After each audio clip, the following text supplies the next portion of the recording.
So we got some breaking news now from the federal courthouse in downtown Manhattan. The judge in the Luigi Mangione case has now issued a new ruling with a major impact with regard to the death penalty.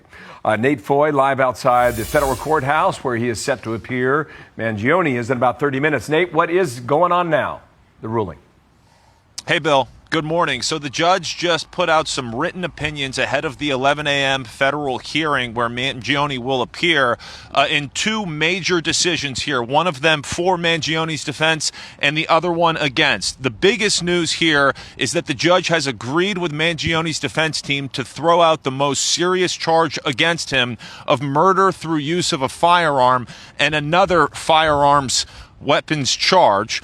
This means that the death penalty is now off the table in this federal case in New York State. As far as the state case doesn't do the death penalty. So this means the death penalty is off the table for Luigi Mangione. The other big decision that we are learning from the judge today is the judge denied Mangione's defense team's request to suppress some of the evidence. Now, Mangione's team argued that his constitutional rights were violated when police searched his backpack while arresting him in Pennsylvania. They found that ghost gun that prosecutors allege was the murder weapon that Mangione allegedly used to kill Brian Thompson, the United Healthcare CEO, back in December of 2024. Police also found his journal that some have referred to as his manifesto, where you could get an insight into his thinking. Again, his defense team argued that his constitutional rights were violated because there wasn't a warrant for that search. The judge denied that request, so that evidence will be allowed at trial.